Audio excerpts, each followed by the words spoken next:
have another very important session now, and that is none other but Dr. Shashank Joshi. And we want to hear everything what has been done in India, especially in Maharashtra, where most of the work has been done.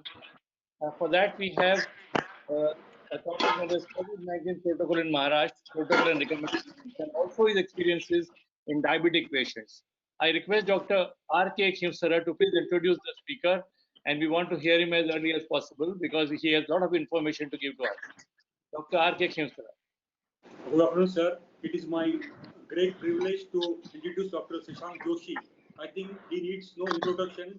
He is an endocrinologist and well known in country. He was awarded Padma Shri in 2014. He working as a consultant at Dilavati Hospital, Mumbai. I hand over the mic to Dr. Shashank Joshi for his talk over COVID-19 protocols in Maharashtra. Thank you, sir. Thank you. Am I audible? Yes, you are. Yes. Okay, how do I share the screen here? Can you ask the web people to help me here? Hello. Okay.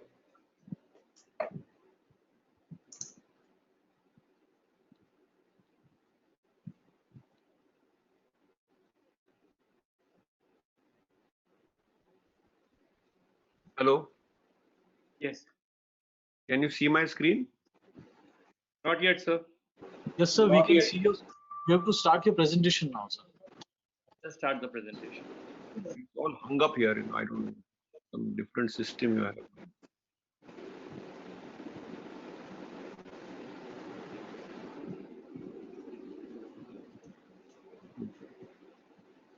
So we are able to see your screen. You have to start your presentation, sir. What has happened is that I have got into your system. I have to get out of the system and. No, sir. Just go to webinar control. There is an orange arrow on the top. Just click on it. That will be minimized, and the video which you are looking on the left side of the screen on the top, second is the minimize. Just click that minimize. It will minimize, and then now you can open your presentation, sir.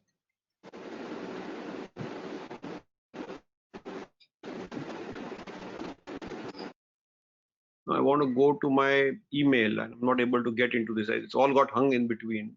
Sir, just scroll your mouse down. There will be a dock. So scroll more, sir. Make your pointer near the dock, sir. At the bottom, sir. At the bottom. This whole thing is blurred out. So we are able to see your screen actually.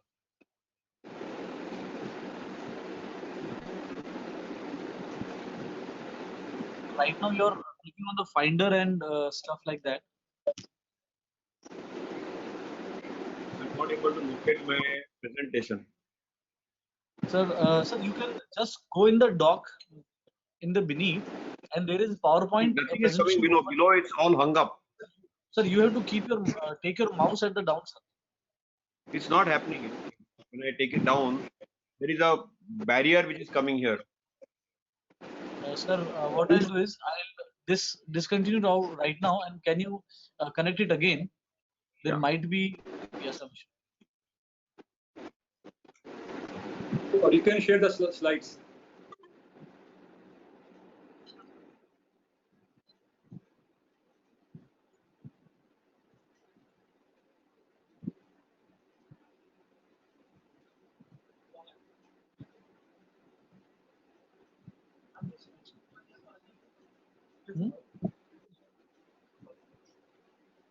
हाँ, अगर उनका mail अगर हमारे पास में आ जाए तो हम कर सकते हैं.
हाँ जी.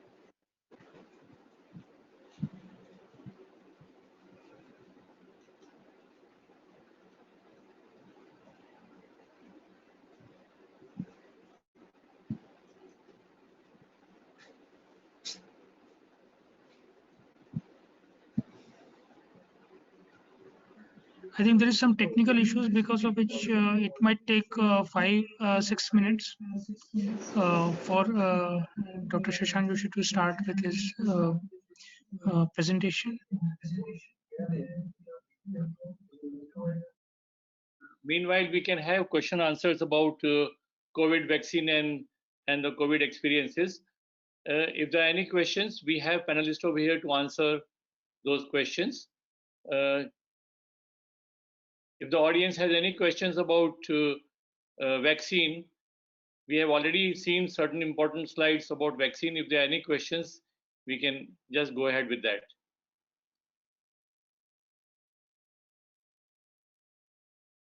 Shukla, we can check the question box if there are any questions.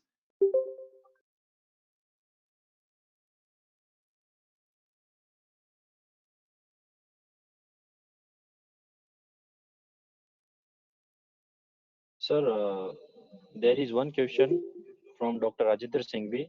So he just want to know in India probability of arrival of vaccine. See, as has been shown just now, in fact, Serum Institute of India has been given the license to make the vaccine from AstraZeneca. This is what the information is from sound sources. And soon the vaccine will be launched. They will start production. And the advantage of this will be that because it will be produced in India, a large group of people who are the vulnerable group of people will get also in India. So we won't have to the vaccine to be distributed in the Western countries first and then given to India. That will be the advantage. But the date is still not certain because the complete trials of AstraZeneca vaccine will be completed by August 21.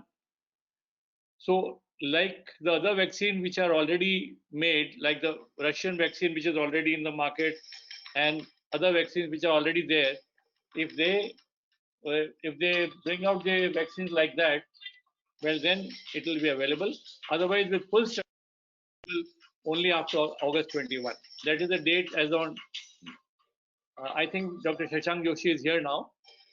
So can we proceed now, sir? Yeah, I am audible now. Am I Yes, audible? you are. Yes, you are. I have to share. Can you see my screen and the presentation now? Yes, can we see. can see. You have to just click the presentation. Yeah, we can see it now. Just make it full screen, sir. Slideshow.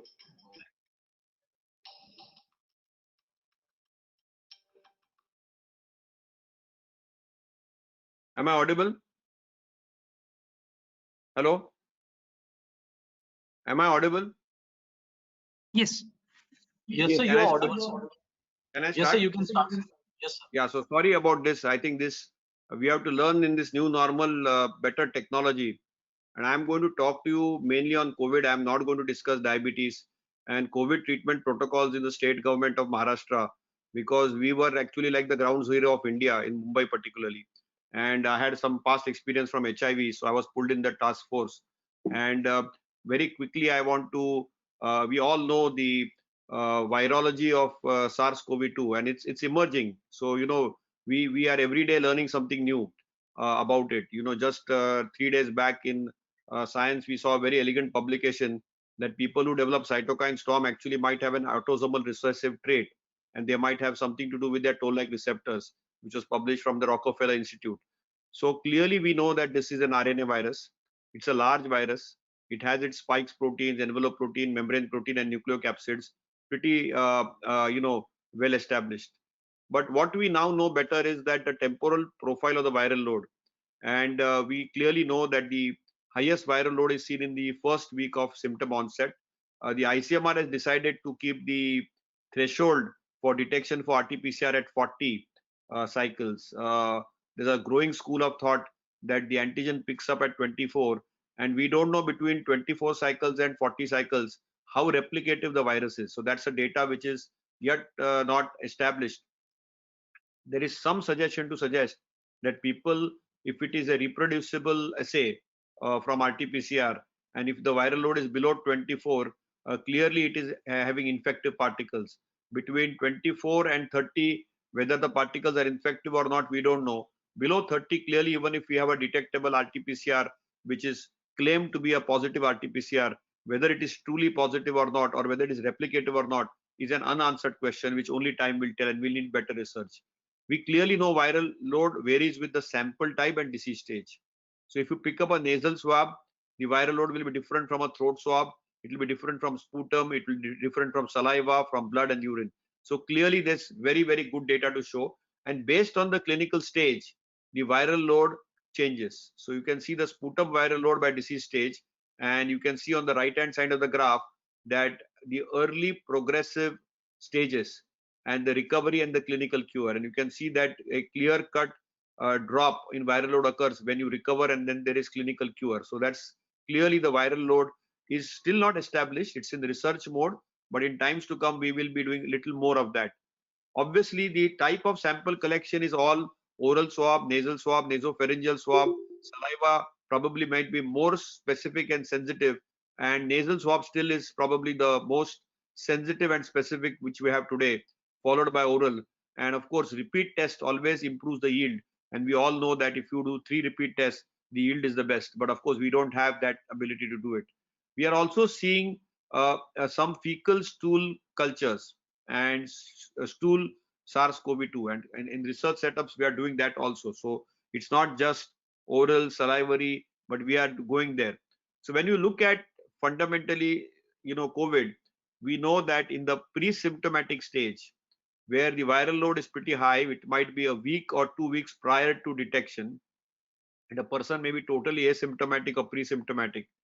Detection is very unlikely or could be accidental.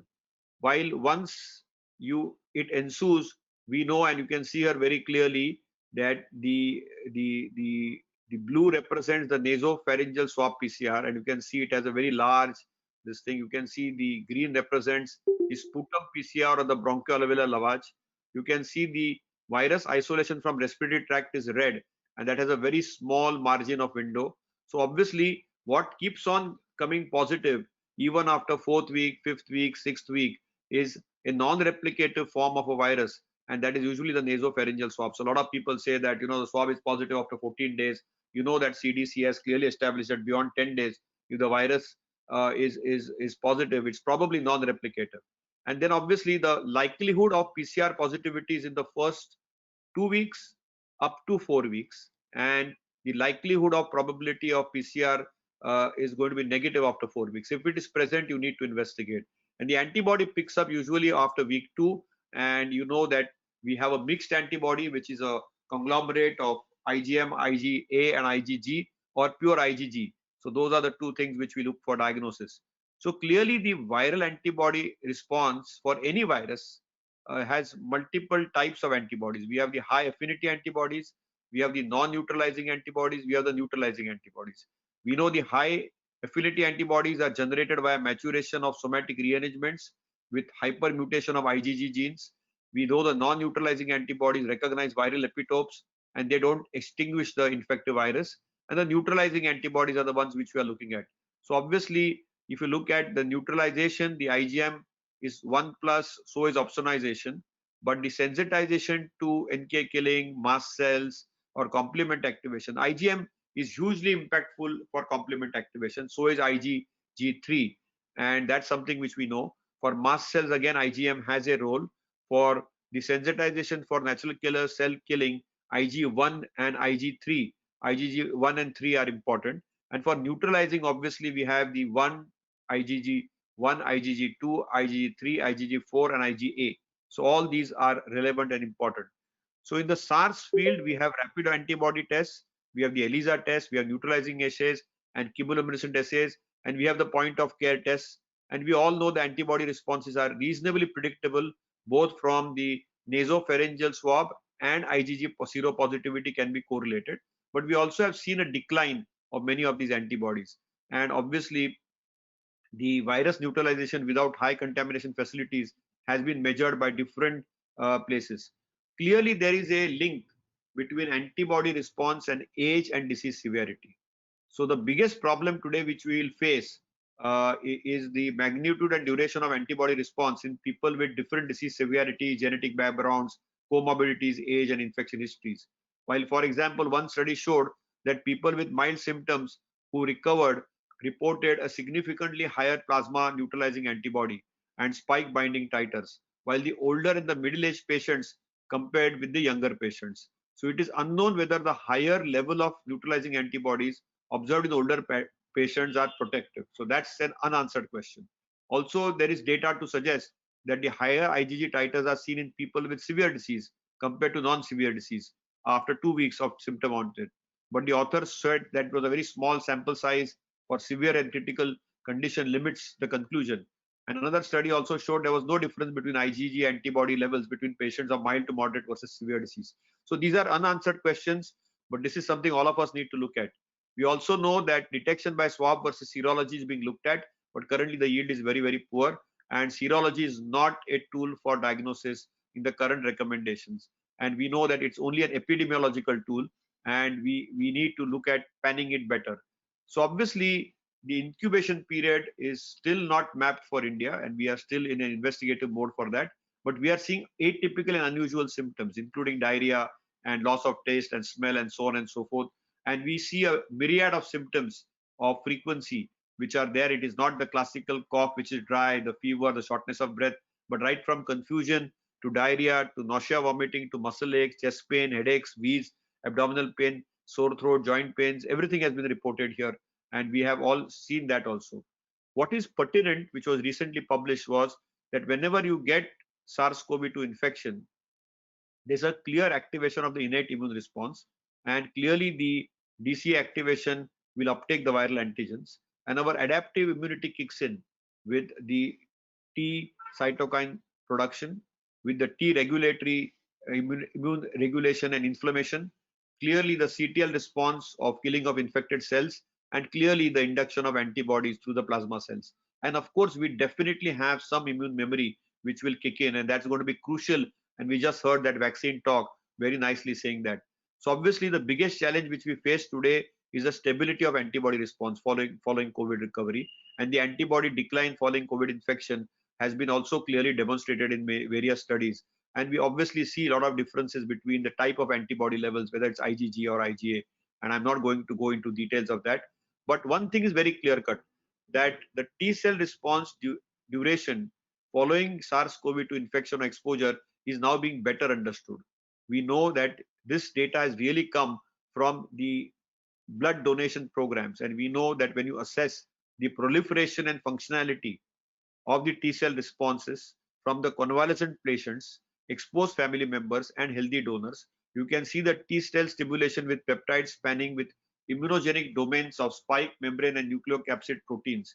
And you can see that this is very reassuring that there is some form of T cell response which is pretty robust.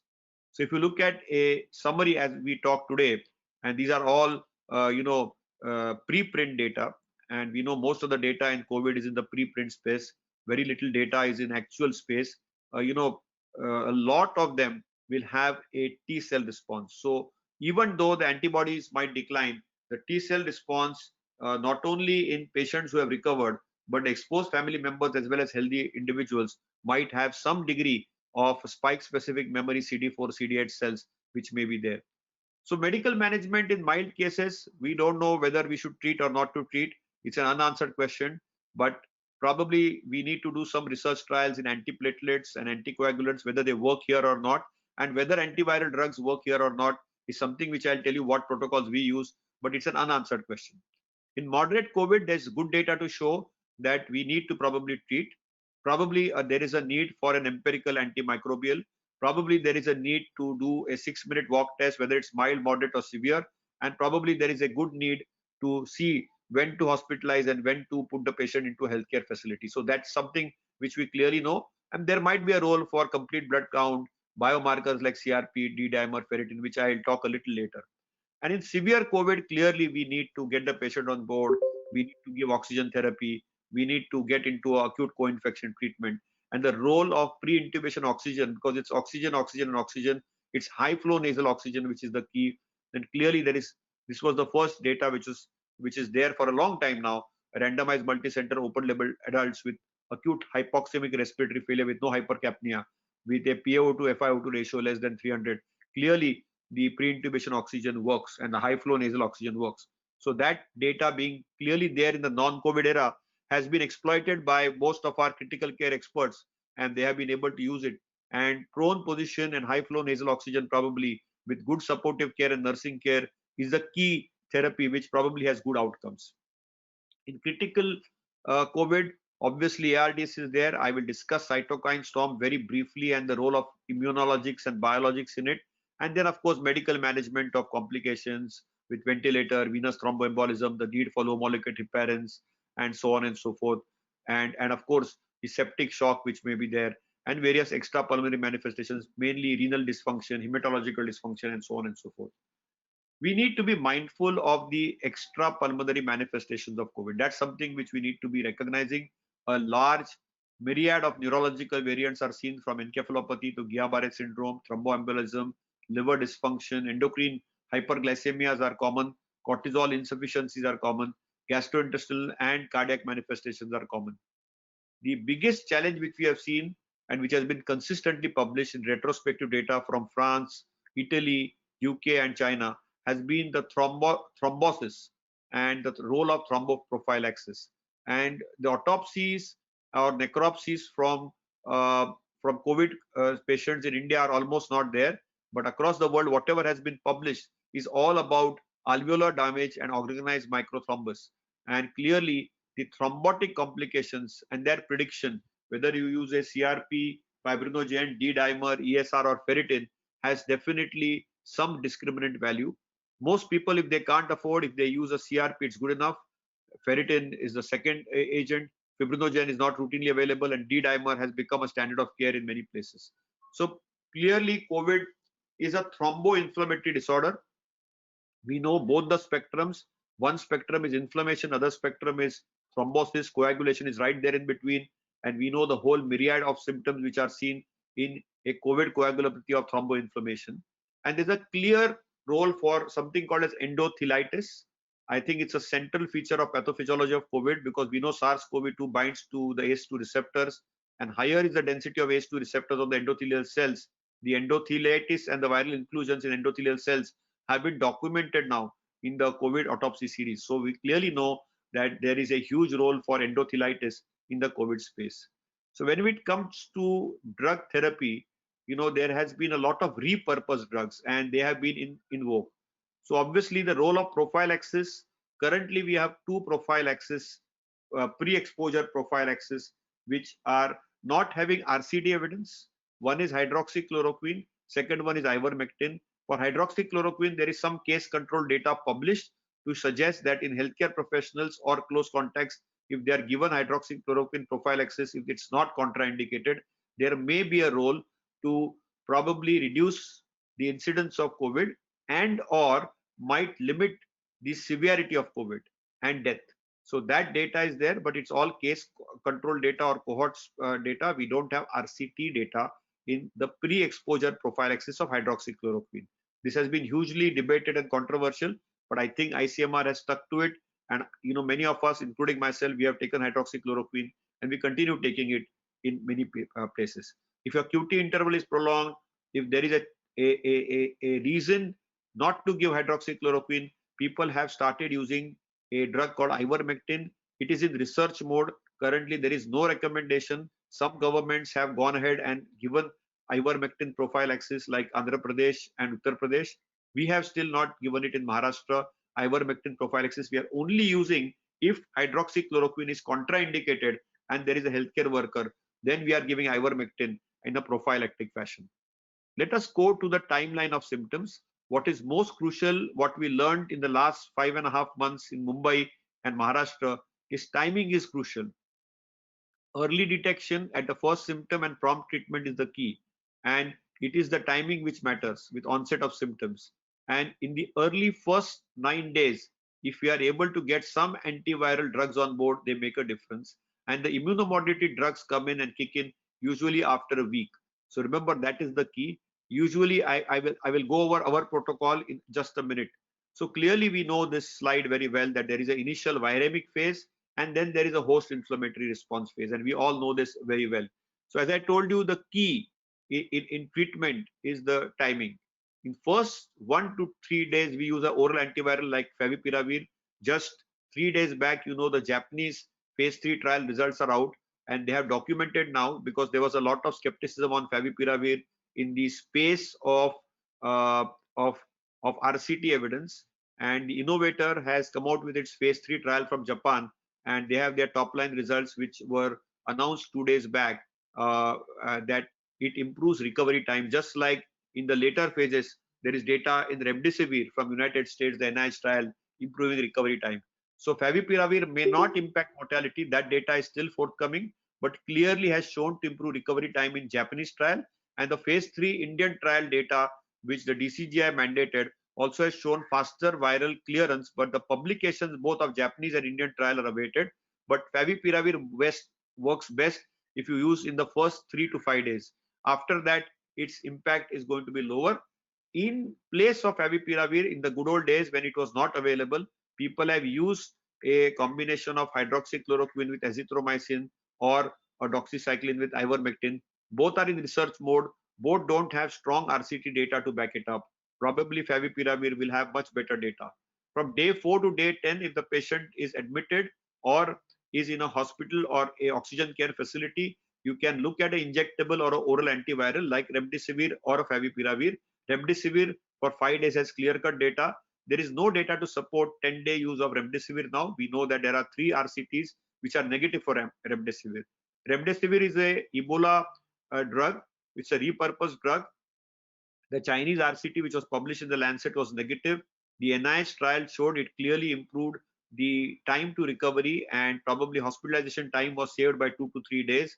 Remdesivir best works if it is given in the first 9 to 10 days of the illness and does not work after that. And clearly, if it is in a mechanically ventilated patient, should not be used for 10 days, and 5 days is enough. That RCT in JAMA has also been published. Probably from day 8 to 12, you know, the Michigan or the Henry Ford program kept on generating data on the methylprednisolone. The doses they were using is 40 milligram BID, and sometimes they have gone to 40 milligram 3 times a day. They don't really have a classical RCT, but they have an adaptive trial mode RCT from 5 of their centers in the Michigan space from Henry Ford system, and they published that data that 3 to 5 days of methylprednisolone works. That probably is a space where dexamethasone works. Do not use dexamethasone in home-based isolation care at all. Do not, unless and until you need oxygen, there is desaturation on a 6-minute walk test. Do not use steroid therapy. In active viremia, if you use steroid therapy, actually even the recovery trial has shown that it could be detrimental. The other thing which we need to recognize very clearly is that probably there is a role for aspirin from day 1, 75 milligram. There is some data to suggest that it may be useful. Some people have also tried to use a novel anticoagulant, but that data or trial is still not available. And low molecular heparins in the hospitalized environment in a DVT prophylaxis dose is often given, particularly it is D-dimer driven, and therapeutic anticoagulation if the D-dimer is about 2000. There is a space if there is a rapid increase despite a prone positioning and high flow nasal oxygen.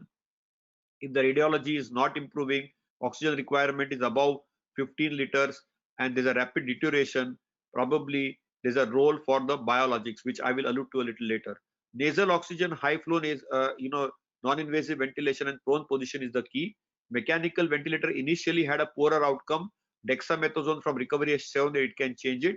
There are salvage therapies of unproven efficacy like plasma therapy trial. ICMR trial did not do well, but it was used in moderate to severe cases. In Maharashtra, we have 18 medical colleges. They are doing a randomized control trial called the Plasmid trial, which is a large plasma trial program.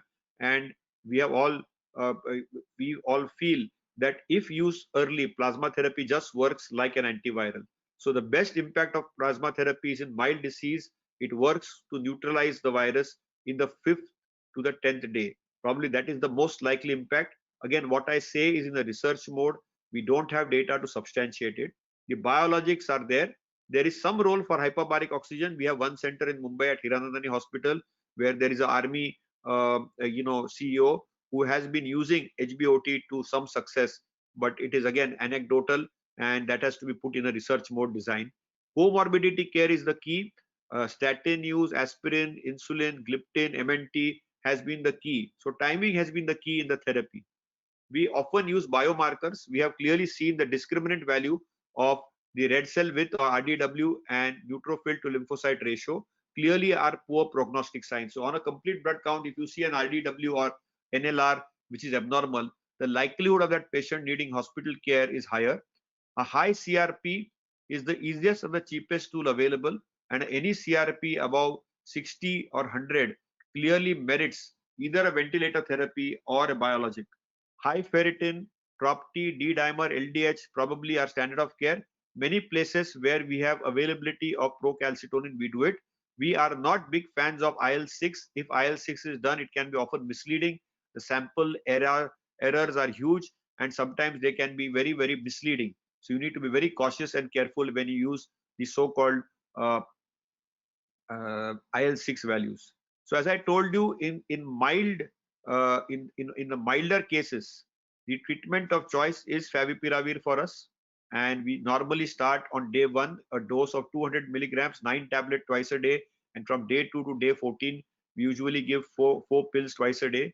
Hydroxychloroquine, azithromycin, again the dosing of hydroxychloroquine is the key, because we still have seen in these individuals below 50 without any comorbidity, if you give 400 milligram BID on day 1 and then 400 milligram daily for day 2 to day 5 of hydroxychloroquine with azithromycin 500 milligram daily with some zinc, they have excellent response, and I don't think it can be discarded, though azithromycin has been dropped out in many protocols, replaced by doxycycline 100 milligram BID, ivermectin 12 milligram daily for 5 days. Some people use it for 3 days. Some people use 12 milligram BID for 3 days. All these are in research mode. These are all off-label therapies. Adjuvant of vitamin D, zinc, and C is unknown. 75 milligram of aspirin again is in research mode. So in the mild category, probably favipiravir has the best evidence base, while hydroxychloroquine, azithromycin has some evidence. Doxycycline and ivermectin has emerging evidence, but we need better documentation. And in our protocol, we have at Maharashtra kept favipiravir on board. We have kept doxycycline on board, removed azithromycin. We have kept doxycycline in place of azithromycin, and we have not yet included ivermectin. So currently our state protocol for the government has favipiravir, hydroxychloroquine with doxycycline, and that's about it. We have not included azithromycin because if you combine the two, the QT prolongation chances are more. Ivermectin is still in research mode. We want more data. Many of us have just completed some data on doxycycline, ivermectin, and aspirin has been a part of our and statins has been a part of our protocol from day 1. In moderate cases, favipiravir has a role, but here probably in our protocol we have recommended if the patient is hospitalized, a 5-day course, 100 mg BID, 200 mg daily on day 1 and 100 mg daily from day 2 to day 5. That is the remdesivir protocol. Steroids of methylprednisolone have been there from April onwards of methylprednisolone. In fact, our protocol and most of our intensivists in Maharashtra prefer methylprednisolone to dexamethasone. If you use dexamethasone, the salt which we have sometimes in India, the recovery equivalent of 6 milligram is 8 milligram. So remember, the decadron which you use in India might not be the same equivalent dose. So if you are using dexamethasone, particularly only in oxygenated patients with non-invasive ventilation or invasive ventilation, the best results of recovery trial program have been seen only after the mechanical ventilation. We are big fans of high flow nasal cannulas. In fact, every district of Maharashtra now has high flow nasal cannulas, and many ventilators also have a separate port for high flow nasal cannulas. Low molecular heparin has been used very routinely, and biologics have been used sparingly, but we do use them. In the severe cases, there is a role for both tocilizumab and itolizumab, and clearly role for mechanical ventilators. Convalescent plasma was formerly used in compassionate use. Hyperbaric oxygen and ECMO both are research tools, so that's not something which we use every day. Comorbidity care is the key, whether it's diabetes, blood pressure, CKD, coronary artery disease, CLD, COPD, obesity. You need to do aggressive insulin drips and better blood pressure control, often with 3 drugs. That is often the key in this. And we are also now looking at a lot of post-COVID care, because we have realized that we are seeing, and we are actually now having both in private and public hospitals outpatient clinics for post-COVID care, because we are seeing not only and we always have a nutritionist and a counselor on board, but because they often get mental illness, chronic fatigue, but they also sometimes have deleterious cardiomyopathies as well as lung fibrosis. The biggest rate limiting step in post-COVID care which we are seeing is the lung fibrosis, which is like almost pandemic as COVID care. And obviously, we have also looked at special things like, we have gone into the vulnerable groups. We have done pulse oximetry screening in vulnerable groups like Dharavi and slums, because we had to pull out the people who are in the vulnerable groups and the slum population. If they were desaturating and they didn't have a active COPD, they were moved out. We had to look at non-COVID care and dialysis care, and we also have built field hospitals because they are oxygen support systems, and that has been a standard of care which we have used quite effectively. So, in Maharashtra, what we have done, and I think, I'll just put this slide here, is fundamentally we have tried to evolve a protocol. Our protocol is an evolving protocol, and we still firmly believe that COVID care is all about supportive care, oxygen, prone positioning, probably some role for steroids, limited role for biologics, and aspirin, low molecular heparins still form a role. Currently, antivirals in the first 3 to 5 days, maybe oral 5-APR may have a role. Again, it's a may, and remdesivir 5-day course in the hospitalized situations. But at best, they improve recovery times. They will not make an impact on mortality. The only data on mortality we have is from dexamethasone, supportive care, and oxygen therapy. So that is where we stand, and that's what we learned. We have gone through a full U-turn. We have colchicine in a research mode. We have many other drugs in a research mode, but none of them have stood the test of time. And though initially we had other agents like in research mode like lopinavir, ritonavir, they have all gone away. So in our original protocol, we had one arm where we were looking at lopinavir, ritonavir for very low lymphocytes. In COVID, you sometimes see patients who have almost zero lymphocytes, and that's probably the only place there might be a role for lopinavir, ritonavir. But otherwise, but for that, we have not seen any benefit from that combination. So that is more or less out from the COVID protocols across the world. Even recovery trial has gone out. Hydroxychloroquine, which we used initially a lot, almost has gone out. Doxyivermectin, which we also used initially in May, is almost out now and is replaced by favipiravir and remdesivir. So obviously, with the new age agents, we are having evolving protocols. Our documents are live documents. Our next document will be out on Monday, and I will ensure that the full text of the PDF is sent out to you all so that you all can go through that, which has each and everything detailed. And we have also added, just like Government of India, a post-COVID protocol. Currently, we have not been we have a Ayush protocol in place also, but that is more for prevention. But in COVID care treatment, we have not included any of the Ayush agents, whether it is from Ayurvedic space or from homeopathic space. In post-COVID space, care space, or in the preventive space, we have just as immunoadjuvants added some of the Ayush care space from the COVID care protocol standpoint. We still believe that COVID care is an end stage spectrum of the disease. It's an evolving spectrum. We need to save lives. We had a very high mortality in Mumbai city. Our mortality when we started with COVID in April was as high as 12%. It got somewhere in July to around 5.7%. It was one of the highest in the country. Now it is down to around 2.9%. So still we have a high mortality. Of course, we are not the number one. I think Punjab, Gujarat, and Mumbai are the 3 highest mortality places in terms of case fatality rate. But we also have 50% of our mortality coming from the comorbidity of hypertension and diabetes. So because our general prevalence of Mumbai city of diabetes is 15% and hypertension is 30%, and that's probably driving the case fatality rate. So I think I like to stop here, and I'll be more than happy to answer if there are any questions. So wonderful information, sir, which was really very badly wanted by everybody. If there are any quick questions, Dr. Shukla, can we go for one or two quick questions? You're muted, Dr. Shukla. Dr. Shukla, you are muted. I wanted to ask. is there an experience with neurocovidosis in which there is meningitis-like presentation and CSF RT-PCR is negative, but still it looks like it was because of COVID?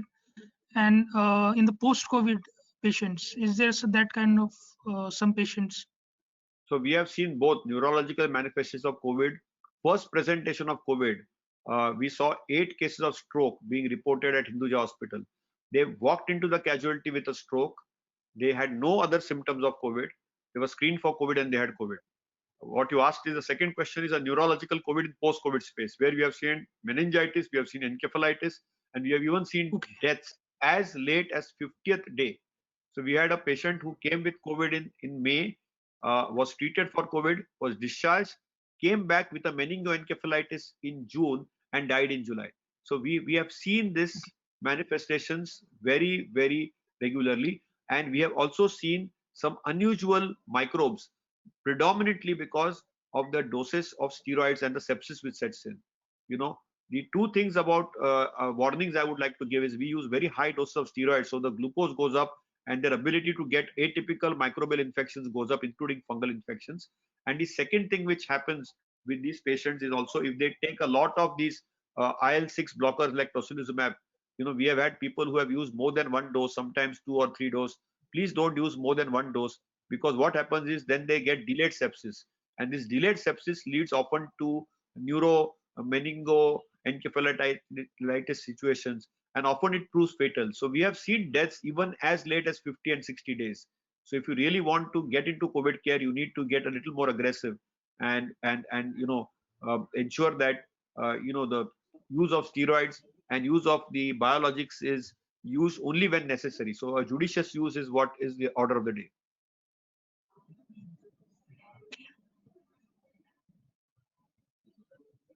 Any other question from the audience? Okay. I had,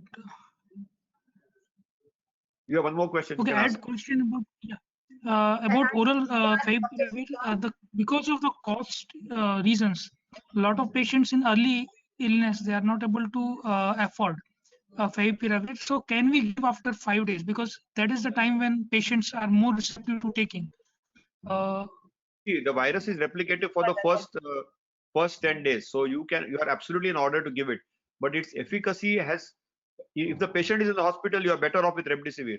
And if either of them are not available or not affordable, please use a doxycycline, ivermectin, or a hydroxychloroquine, azithromycin, because you know, in mild cases, if they have to recover, they will recover whether you give the drug or you will not give the drug. I don't think whether it, I'm not convinced whether it really makes a difference, including favipiravir. Favipiravir clears the virus. I have seen people whose viral loads are, say, below 24, they 20, 15. If you give favipiravir, it has clearly allowed them to manage themselves at home. While somebody who is below, about 24 viral load, at 30, 35, whatever you give or you don't give anything, the person will recover. If there is no comorbidity score, so if you do a proper news score, or if you do a proper, there is no comorbidity, the patient is below 50, patient is likely to recover. There's a lot of unpredictability in who will progress, and that is the key. If you have a deteriorating patient, I don't think the antiviral drug, we don't know what causes the immune trigger, and it is that immune trigger which makes all the difference and goes into that happy hypoxia. The biggest problem we have seen in Mumbai is patients deteriorate in the second week. In the first week, they are at home, then they feel they have become okay, they become asymptomatic, and then if they don't continue monitoring the 6-minute walk test with pulse oximeter, they go into happy hypoxia, they suddenly deteriorate, they come to the hospital, they die. That is something which we see, and that's something which we need to prevent. Dr. Shashank, I just want to ask you a question. Sure. What is the prognosis? What are you seeing in mortality? Is it really there in the geriatric patients more, even without comorbidities? Are you seeing that statistics more? So I am actually on the mortality audit, and we have seen very clearly that between 50 to 59, 60 to 69, 70 to 79, 80 to 89, and above 90. Highest mortality is seen above 70 and 80. Surprisingly, people above 90 are very limited, and most people in Maharashtra have actually done well. Okay. The people who have died the maximum are between 50 to 59, 23%. Okay, and Okay. then between 70 to 79. I'm talking without comorbidities. I'm just talking of age. Of course, this is based again. The deaths we have seen are very huge. You know, Mumbai itself has seen more patients than the whole of China. So we have seen that very clearly, that as for every decade which you add, there is a linear relationship with mortality up to 90. So higher is the age, the more is the mortality. But if they don't have comorbidities, okay, and if they are not obese, they are lean, they have recovered better. So we have seen all the geriatric lean patients recover better than the geriatric obese patients. That's another observation which we have seen. So obesity is a major comorbidity. So all the women have survived better. There's a 2:1 gender ratio, and that we know is now biologically we know that the ACE2 enzyme and the testosterone in the testicle is a reservoir for ACE2 receptors, and therefore a lot of reactivation which you see is from the testicles, while estrogen is protective. So we have seen that in mortality also there is a 3:1 to 2:1 favoring women, even in the senior citizens. So most of the recoveries are with the women compared to the men, and we have a endocrine reason for that. And for the comorbidity, which one is the maximum one you think is the causative factors? CKD, diabetes, obesity, COPD. So which one would you categorize as being the most We have crucial? data for that now. Number 1 is hypertension. Okay. Number 2 is diabetes. Number 3 is CKD. Number 4 actually in Mumbai is cancer. Okay, because people with cancer they die. And number 5 is any lung disease or liver disease or any chronic disease for that matter of fact. Obesity which has been put in the UK or Europe is coming out as a factor, but in the younger population. So we have had patients who are above 100 kilograms but no other comorbidity at 35 and 40 dying of COVID. So in the population below 50, if there's obesity, be careful. Above 50, it's hypertension number 1, diabetes number 2, kidney disease number 3. And lung disease Thank you. That was really, I just wanted to know how it was in a bigger picture.